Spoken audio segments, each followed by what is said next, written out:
الحمد للہ رب العالمین والصلاة والسلام علی سید الانبیاء والمرسلین وعلی آلہ واصحابہ اجمعین اما بعد۔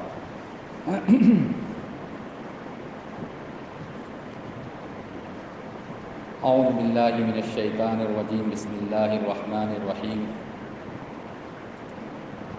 لقد من اللہ علی المؤمنین اذ بعث فیہم رسولا منہم یتلو علیہم آیاتہ ویزکیہم ویعلمہم الکتاب والحکمہ، صدق اللہ العظیم۔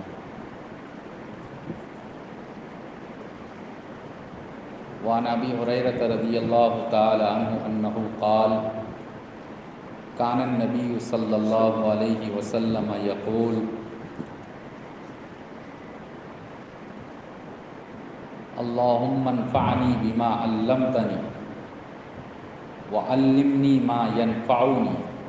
وزدنی علما والحمد للہ علی کل حال، او کما قال علیہ الصلاۃ والسلام۔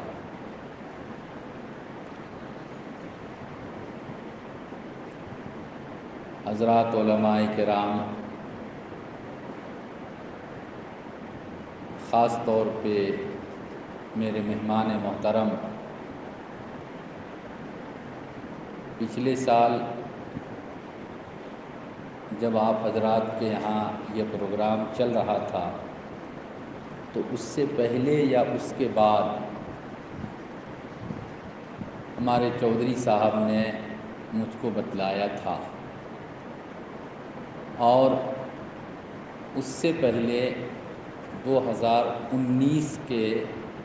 حج میں ہم لوگ ایک ساتھ تھے، میری بھی فیملی تھی اور وہ اپنی فیملی اور بچے کے ساتھ تھے۔ ایک ہی ٹریولز، کلکتہ کا ہمدان ٹریولز، اس سے جانا ہوا تھا۔ میں چونکہ ہوجائی میں رہتا ہوں، اس حساب سے پورے سفر میں ایک نسبت اور انسیت سی رہی۔ بعد میں پھر یہاں قریب میں ایک قاریانہ کوئی مدرسہ ہے، بلکہ مدرسہ ہے، اس میں میرا ہی پڑھا ہوا ایک طالب علم کوئی ذمہ دار بھی ہے، اب شاید وہ اس مدرسے میں نہیں ہے، قاری انصار، ان کے یہاں ایک پروگرام ہوا تھا تو حاجی صاحب نے مجھ کو اس پروگرام کے لیے بھی بلایا تھا، تو حاجی صاحب کے گھر پہ وہ میرا پہلا قیام تھا، اور آج یہ میری دوسری آمد ہے سلچر میں۔ باقی دوسرے علاقوں میں الحمدللہ آنا جانا رہتا ہے۔ بہرحال حاجی صاحب کی جو فکر کو میں نے سنا تھا اور اس کی انہوں نے جو ترتیب بنائی اور اس کے لیے جو مشورہ کیا، مجھے واقعتاً بہت زیادہ خوشی ہوئی تھی، اور ان کی فکر کی ایک کڑی آج میں آپ حضرات کو ٹریننگ میں موجود پا کر کامیاب سمجھ رہا ہوں۔ اللہ تعالیٰ ان کی فکر کو قبول فرمائے، اور آپ حضرات جس مقصد کے لیے یہاں تشریف لائے ہیں، مقصد میں مکمل کامیابی عطا فرمائے۔ آپ چونکہ علماء ہیں،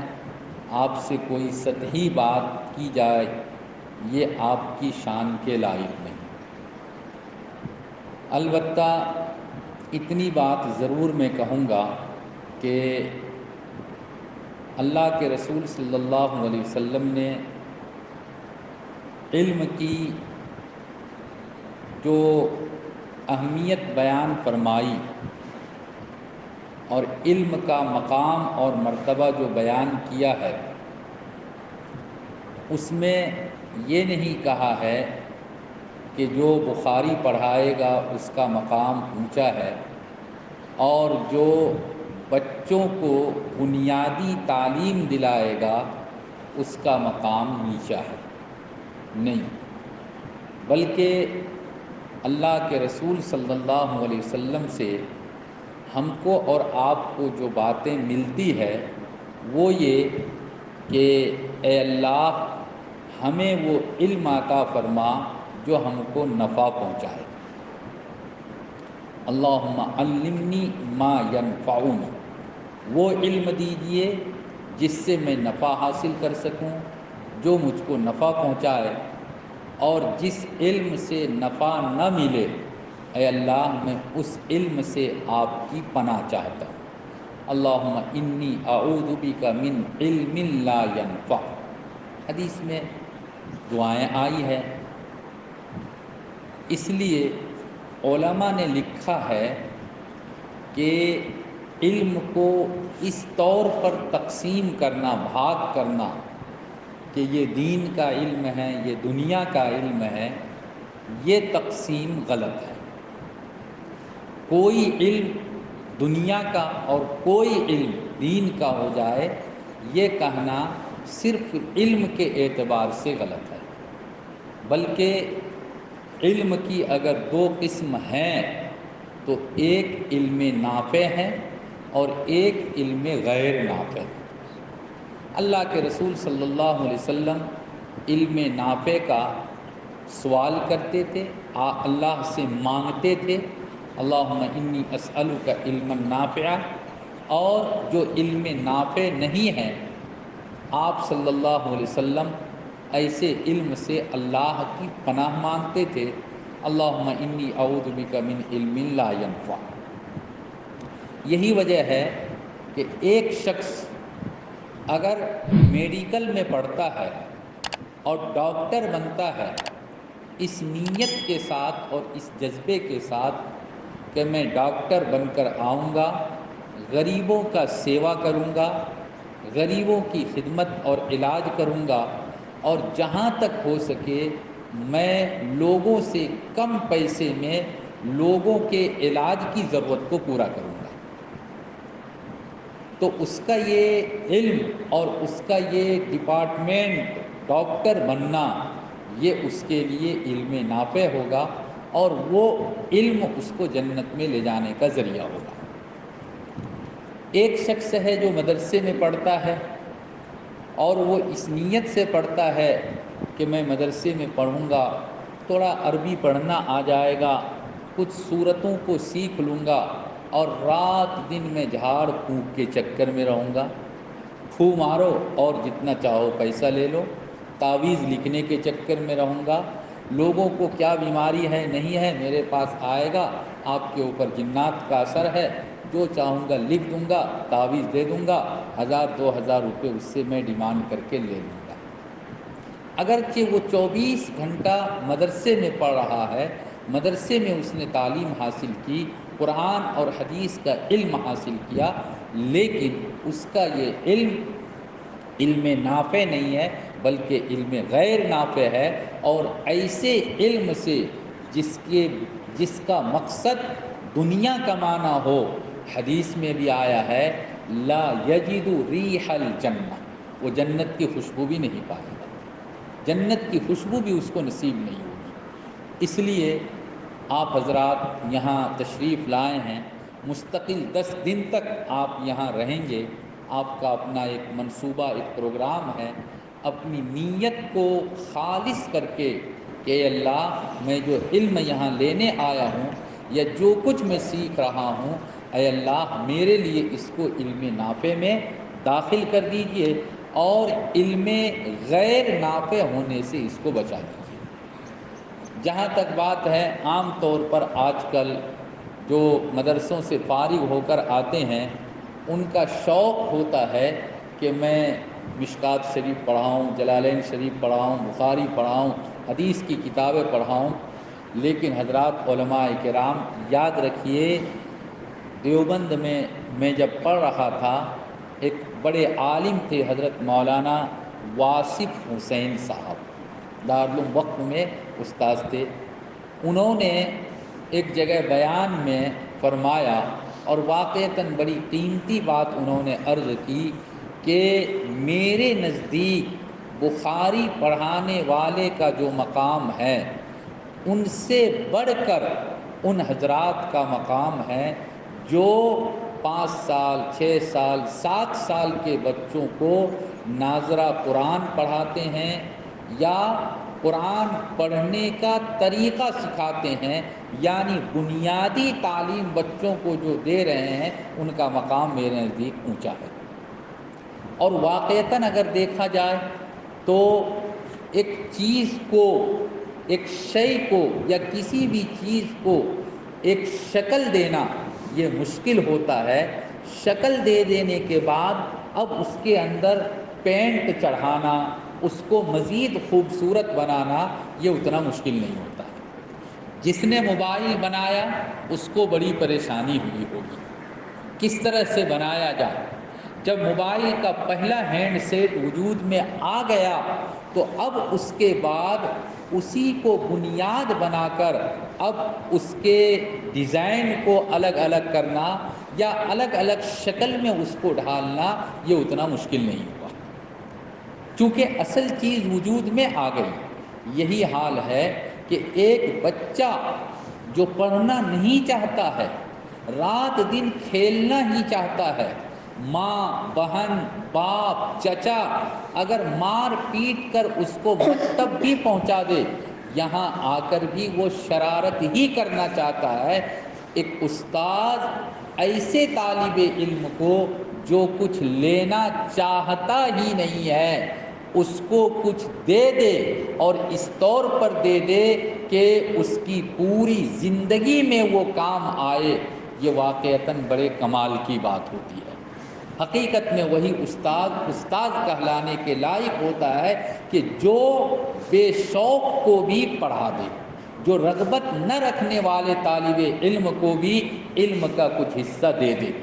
جو ایسے بھکاری کو بھیک دے دے جو بھیک مانگنا بھی نہیں چاہتا، لینا بھی نہیں چاہتا، اور بھیک لینے کے لیے اس کے پاس تھیلا اور بیگ بھی کچھ نہیں ہے۔ یہ جو بچپن میں طالب علم پڑھنے کے لیے آتا ہے تو ماشاء اللہ آپ حضرات جو کچھ سیکھنے کے لیے آئے ہیں، خاص طور پہ بنیادی تعلیم کس طرح سے بچوں کو دی جائے، چاہے وہ قرآن کی ہو، حدیث کی ہو، میتھس کی ہو یا جنرل سبجیکٹ کی ہو، لیکن بنیادی تعلیم بچوں کو کس طرح سے دی جائے، یہ طریقہ اس کا کیا ہوگا، یہ کچھ آپ حضرات سیکھنے کے لیے آئے ہیں۔ واقعتاً بڑے مبارکبادی کے آپ حضرات مستحق ہے۔ میں دل سے سب سے پہلے تو آپ سب کو مبارکبادی پیش کرتا ہوں اور اللہ سے دعا کرتا ہوں کہ اللہ تعالیٰ آپ حضرات کا یہاں آنا بے حد قبول فرمائے اور آپ حضرات کو اپنے مقصد میں مکمل کامیابی عطا فرمائے۔ حضرات علماء کرام، جب آپ اس میدان میں قدم رکھے ہیں تو اب یہاں 2-3 باتوں کو خاص طور پہ اپنے ذہن میں رکھنے کی کوشش کیجیے گا۔ پہلی بات تو یہ ہے کہ آپ جو کچھ یہاں سے جو طریقہ اور سسٹم سیکھ کر جائیں گے، اس سسٹم اور طریقے کے مطابق اپنے بچوں کو، اپنے سامنے طالب علم کو آپ علم دینے کی کوشش کریں گے۔ اس کے ساتھ ساتھ آج کل خاص طور پہ جس چیز کا فقدان ہے، جس چیز کی کمی ہے، وہ ہے تربیت، وہ ہے تربیت۔ ایک بچہ اگر آپ کے پاس آتا ہے اور آپ نے الف سے یا تک اس کو پڑھنا سکھا دیا، قرآن کی سورتیں بھی آپ نے ان بچوں کو، بچیوں کو سکھلا دی، لیکن اگر آپ نے ان بچوں کا اور بچیوں کا، چھاتر اور چھاتراؤں کا مزاج اگر دینی بنانے کی کوشش نہیں کی تو اس کا یہ علم اتنا نفع نہیں دے سکے گا جتنا دینا چاہیے۔ بہت سے ایسے اسٹوڈنٹ آپ کو ملیں گے، بہت سے ایسے لڑکے لڑکیاں، مدرسے میں پڑھنے والے بچے آپ کو ملیں گے کہ مدرسے میں پڑھتے ہیں، اچھی صلاحیت ہے لیکن نماز کا خیال نہیں ہے۔ پڑھ لیں گے، طبیعت چاہی پڑھ لیا، نہیں طبیعت چاہی نہیں پڑھا۔ مدرسے میں پڑھتے ہیں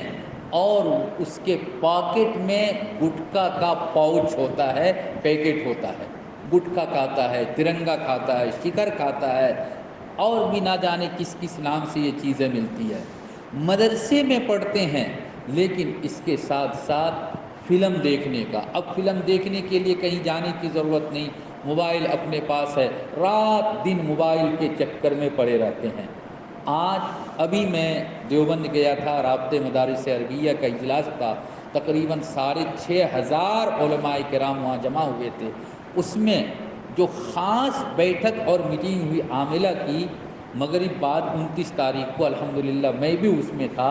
وہاں کے محتمم صاحب نے بڑی دردمندی کے ساتھ یہ کہا کہ آج الحمدللہ تعلیم تو عام ہو رہی ہے، پہلے اتنے بچے تعلیم کی طرف رجحان نہیں رکھتے تھے، اب بچے تعلیم حاصل کرنے کی طرف توجہ دے رہے ہیں، لیکن تربیت کا فقدان، تربیت نام کی کوئی چیز عام طور پہ اب دیکھنے کو نہیں مل پا رہی ہے۔ اب اس کا نیگیٹو جو اثر ہوتا ہے، منفی جو اثر ہوتا ہے وہ یہ ہوتا ہے کہ ایک طالب علم ہے، بعد میں چل کر وہ مدرسے میں پڑھا، مدرسے میں پڑھ کر عالم ہو گیا، عالم بن کے اپنے گاؤں میں آیا، لیکن وہ مسجد میں نماز کے لیے نہیں آتا ہے، ہاتھ میں بیٹ بلہ لیتا ہے، بال لیتا ہے، کرکٹ کھیل رہا ہے، عصر کی نماز ہو رہی ہے، مغرب کی نماز ہو رہی ہے، اور پتہ چلا کہ وہ کھیت میں پتھار میں کرکٹ کھیلنے میں مشغول ہے۔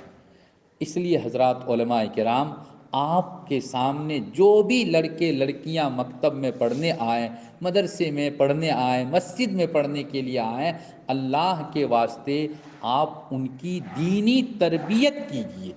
تعلیم جتنی بھی دیجیے اس کے ساتھ ساتھ تربیت کا خاص اہتمام کیجیے۔ یہ بات خاص طور پہ اس لیے میں کہہ رہا ہوں، یا دارالعلوم دیوبند میں یہ بات اس لیے آئی کہ اس وقت جو ملک کے حالات ہیں، خاص طور پہ یو پی، پنجاب، ہریانہ، گجرات، راجستھان وغیرہ، اللہ نہ کرے کہ آپ کے آسام میں یہ بیماری آئے، کوئی گارنٹی نہیں، آئندہ چل کر ہو سکتا ہے کہ وہ بیماری یہاں بھی آ جائے۔ ایک بہت بڑا فتنہ جو سر اٹھا رہا ہے، اور خصوصاً مسلمان بچے اور بچوں سے زیادہ بچیاں، لڑکے سے زیادہ لڑکیاں اس فتنے کا شکار ہو رہی ہے، وہ ہے فتنہ ارتداد۔ فتنہ ارتداد یعنی ایک لڑکی اسکول میں، کالج میں پڑھتی ہے، اور کوئی غیر مسلم لڑکا کبھی اس کو مال کی لالچ دیتا ہے، کبھی سروس کی، ملازمت کی، نوکری چاکری کی لالچ دیتا ہے، اور وہ دیندار گھرانے سے تعلق رکھتی ہے، مگر مال کی لالچ میں، سروس کی لالچ میں آ کر اپنے انجام سے غافل ہو کر وہ لڑکی اس غیر مسلم لڑکے کے ساتھ تعلق کر لیتی ہے۔ آہستہ آہستہ دونوں کا رشتہ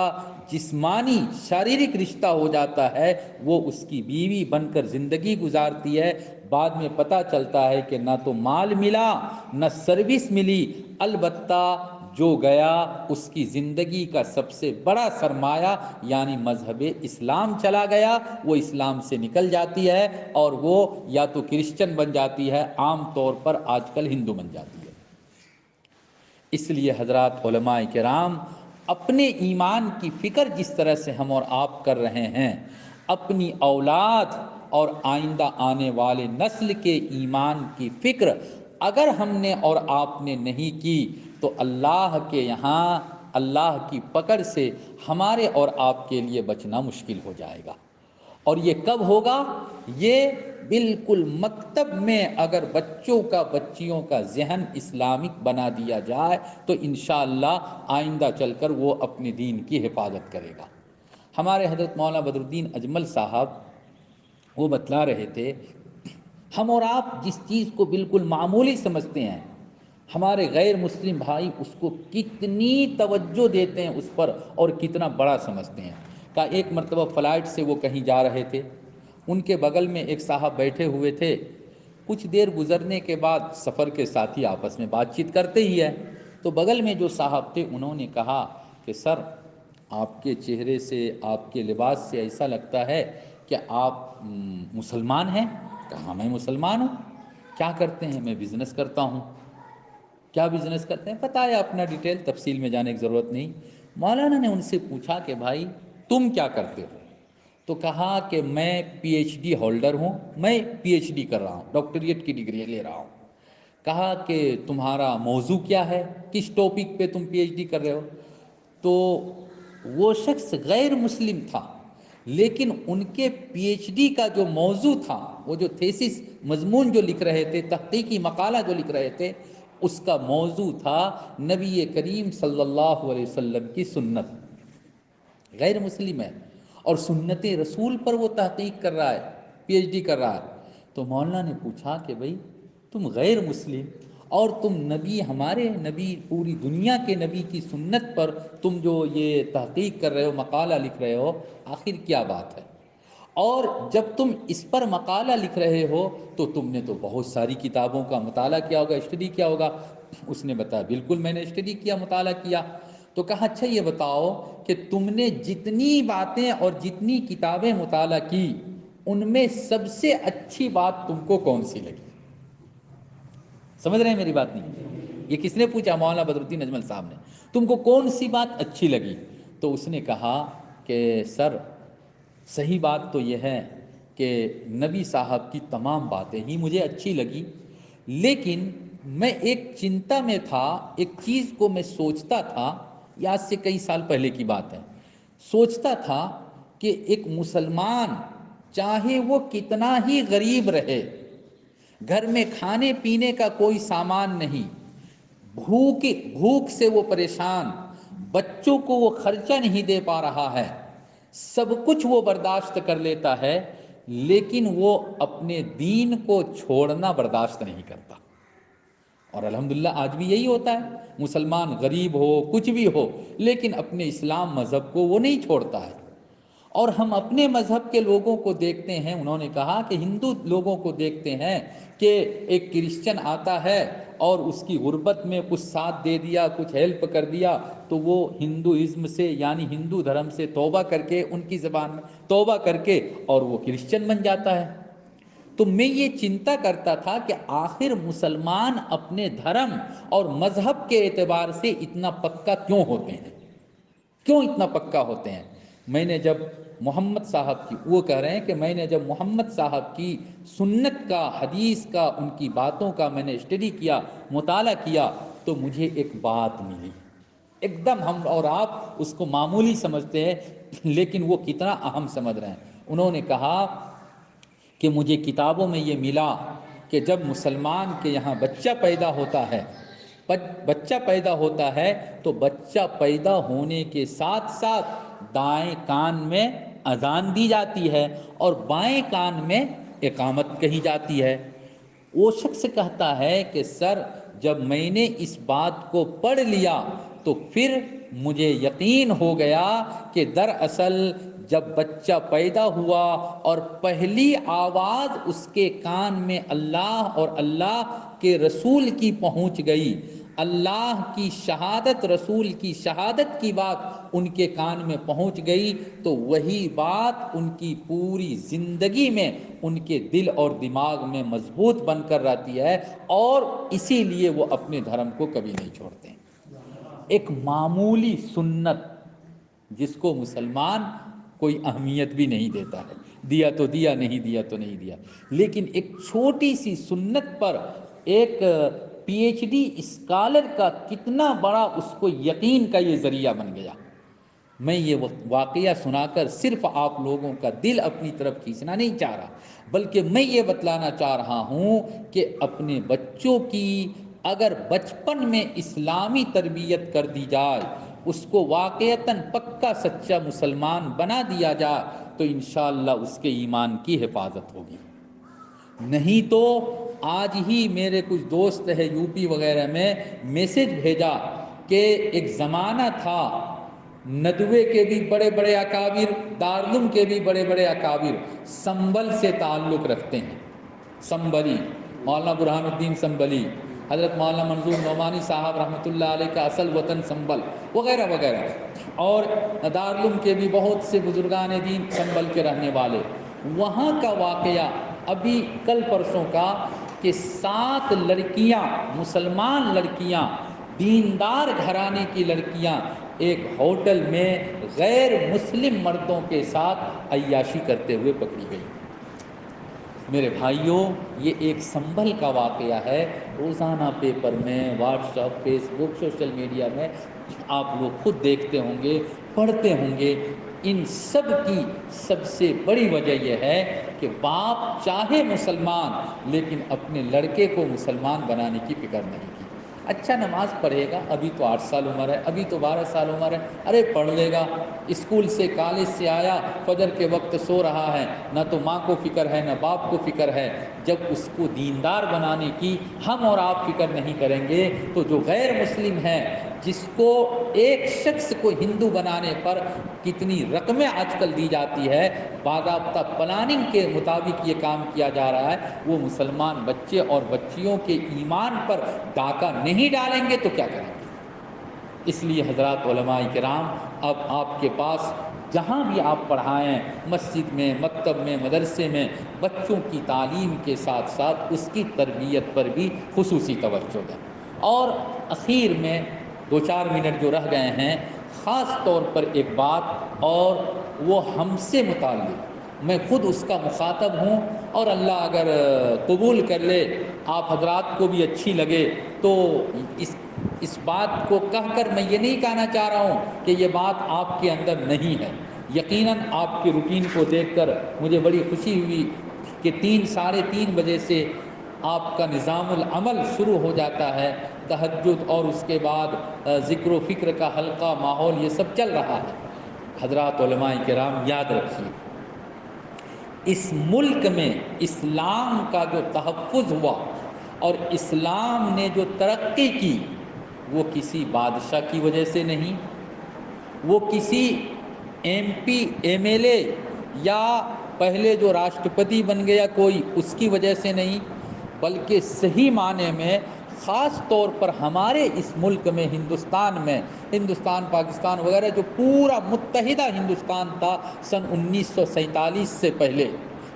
بڑا لمبا چوڑا ہندوستان تھا، اس ملک میں اگر اسلام زندہ رہا اور آج تک زندہ ہے تو اس میں سب سے بڑا اثر اور سب سے بڑا کارنامہ ہے اللہ والوں کا۔